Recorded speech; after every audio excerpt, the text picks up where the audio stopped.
Alright, what's up guys? This is Flydoors here, and rest of you guys are more Dragon fighters, but that's just for the background and stuff like that. What I'm going to be talking about is that if you should work at a warehouse, because a couple days back, when I was training for a job, because I'm going to college stuff, but since I was done with college, I was like, you know what, I need to go work while I'm at break, and then try to keep it up and stuff like that. But my main point is, should you work at a warehouse for 15 bucks an hour? And I think only Amazon does this, so cause I'm going to use this for Amazon for example, but I kind of worked in the past, which was like 3 years ago back, and I have an original video for that one too, way back, like 3 years back, somewhere around there when I was working seasonal.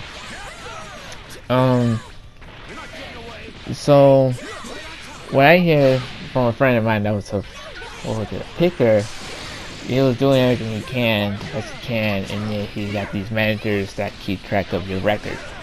So for them, they don't care if you're exhausted, if you're hungry, or even if you're late whatsoever. If you're there to work, you're there for work, but then they only care about the numbers. If you do, let's say, 50 items within 3 hours, alright, that's cool, you're in the safe zone.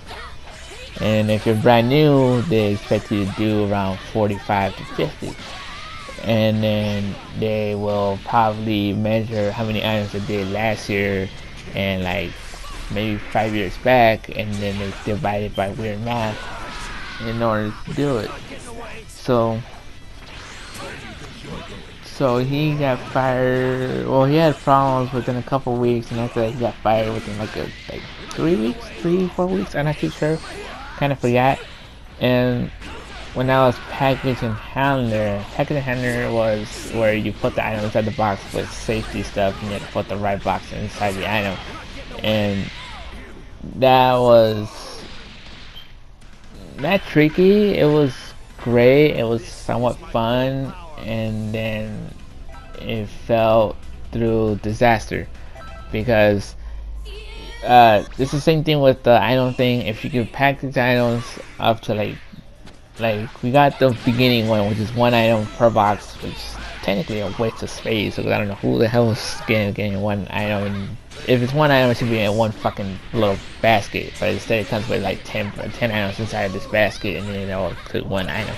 So I wasn't too sure if it was like the same dude that's ordering those 10 items, or if it's different people. But that's a different thing, which kind of makes no sense.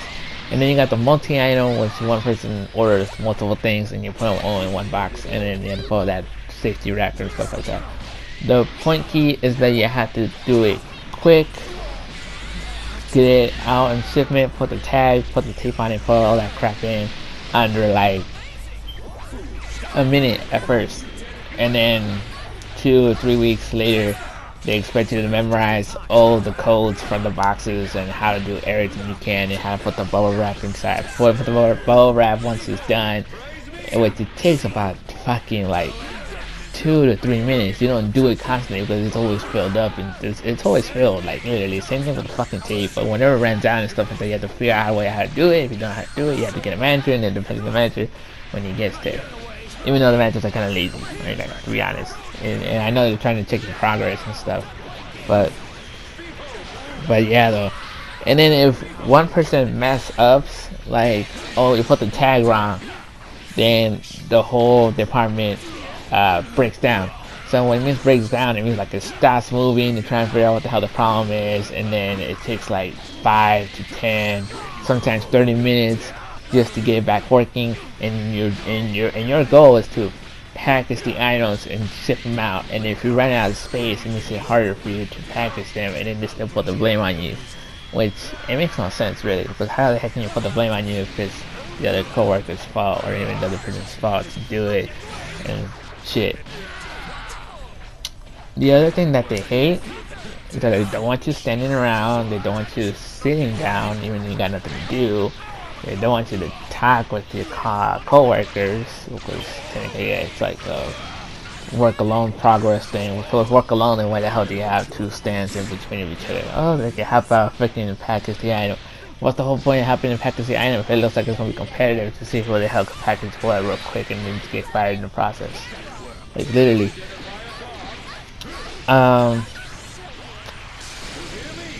The other part, well, I mean, when I was working there, there was some weird ass fucking stories in the first place and shit. And then my brother was working there too, and then he got fired within 2 weeks. He didn't want to work because he was saying that he was tired and shit. And as for me, well, I signed up for the fucking job because I signed up for it. I mean, shit, I signed up for the job because I knew the risk. I knew how many hours I'm gonna be working, how many this and this and this. I knew, that's why I decided to fucking do it. I mean, if I knew and I didn't want to do it, I would have said thanks for the interview, thanks for this. I didn't want to work here. I mean, like fuck. But either way, I came with one goal, and that was to get a PS4 and get a couple games. I got what I wanted. That was like late December, like December 18th, December 19th, and workers were already quitting. Package items were going really slow. Things were doing this and this. I was goofing off at work a couple times. Not goofing off, just more like talking to people and do other things as well. And then we had these other people that they call the water boys. Well, technically they call them the water boys or water spiders, what the hell. Those people need to fill up your box slots where they ran out. They write down the numbers what you need and stuff like that, and you can go and do them in. But if you carry all of them and you're like carrying it and it becomes heavy, like 50 to 60 pounds, it's like hardly impossible to push by yourself. One manager said that, oh yeah, to carry all the numbers, carry all this stuff, and then go around the aisles and do it.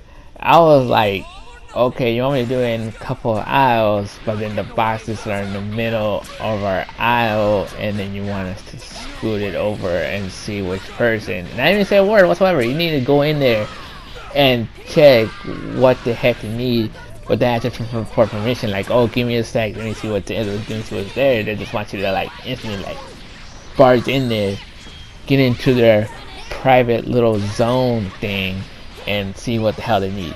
Because when I was doing that stuff and then some guy came over, I was like, what the hell you doing, man? I'm here trying to work and you're trying to make me look like like this weird thing that you can put a fucking knife in my goddamn pocket and get in trouble for it, or have an item, because those items are not secure in the first place. I mean, sure, they're scanning and everything like that, but they're not secure. And then once you get out, they got a metal to censor.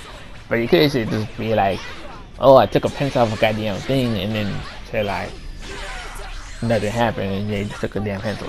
So don't even have a metal detector for like cell phones, and then there's like a knife or stuff like that. So there's anything that's metal related.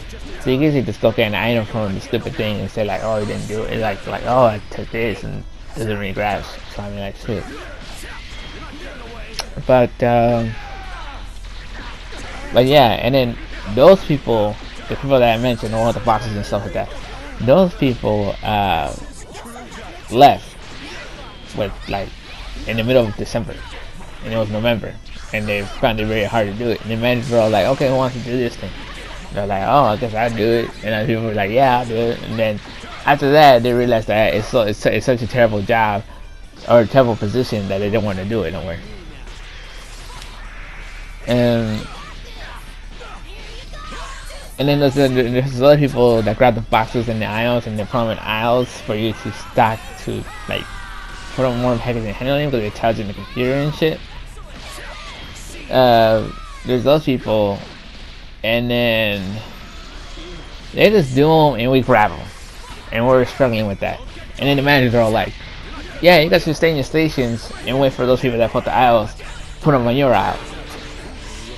And so I was like really? Like you're gonna slow our process even more because you got one person on the computer putting those aisles, and you want that person to be every other aisle and try to put in that other section. But this was like 3 years back, so I don't know how much it is like right now. And then as soon as I checked these freaking YouTube apps on Amazon saying like, oh, $15 an hour, why would you want more? I could go and do this Zamba thing in my workplace, which is, it is kind of true, but it's only for like a minute or two.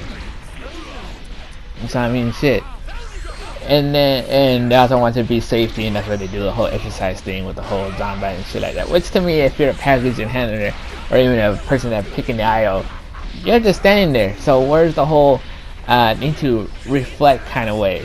I mean, all you need to do is move your hands and move your body left to right and stuff like that. But you can't really grit. You can't really get any cramps moving your body. If you get cramps by doing that, then I mean, I don't know. I mean, like shit, man. Still, but the other thing is that if you're slow, if you're this and this and this, they come and tell you like, hey, you're slowing down. I'm here to see your progress, see how it is, and then they give you a few tips, and then they keep on doing it, that. And when it was one day, it was like kind of very busy. Somehow it was very busy, but the only reason it was busy was because everything was failing. And I was over there talking to my buddies because I didn't got nothing to freaking piled up. And there were no items either. There was no items, which was like right after December 21st, December 24th, right? December 20, no, not the 24th, the 21st or the 22nd. There wasn't enough items for us to package either. And then the place was very like in a rampage. I couldn't tell what the they couldn't tell what the hell was going on because they were having all this struggle and stuff. And I was trying to look around and see what the heck I could do or what kind of items and stuff. And most of them were like there. And so I was like, all right. And then my manager was saying, hey, go back to work and stuff like that. And I was in the pissed off mood. And I was like, why the hell should I work if there's nothing for me to do anyways? And so my freaking man, oh, not my manager. Only have like a shitload of managers actually. You got like maybe 9 of them. All at once, so you can't really fucking tell. And so they're saying, do you want to get fired? I was like, hell yeah, I want to get fired. Fire me right now. I gotta go and get the hell out of here. I mean, for God's sakes. And so she was like, just somewhat pissed off. And then she was sort of relieved that she wanted to fire me, but then she decided not to. And then she just said, go back to work. And I was like, all right then. I mean, like shit. And then also there's a point system, which is like 9 points and you get fired. And then if you have a no count no show, it's 3 points. And if you call in, it's 1.5 points. And some other crap. And then I hear that this one dude has 27 points already detected into his goddamn account. I had 8. And I was like, really? And so after that, I just decided to take one more break. I was like, fuck this shit. I'd rather focus on my studies and go to sleep as well. And then by December 22, they finally let me go, saying I had no progress, so on and so on. And then here's another place where you could go and work. And I was like, yeah, thank you. All right, you're gonna escort me? Okay, here, have the ID. Okay, see ya, bye, goodbye. I mean, shit. And then that's pretty much it. And things what happened there is like, But if you want to hear weird stories, what happened there, I mean, I could tell you guys another time, but this is only me saying if you want to work at a warehouse such as Amazon, which I did, and they do 15 hours. I think UPS is $12 and something, and FedEx is $11.50. I think. I'm not too sure for FedEx, but yeah. And I don't know if they're all the same. In Amazon, that was kind of more of my experience, and then that's if you guys want to work at $15 an hour and be work as slaves and be ticked on their time and how many items you gotta put, and then have more freaking pressure on improving. So that is pretty much it. Thanks a lot, and do whatever the heck you want, and goodbye. See you guys later.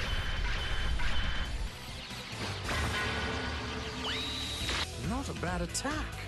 That might actually leave a bruise.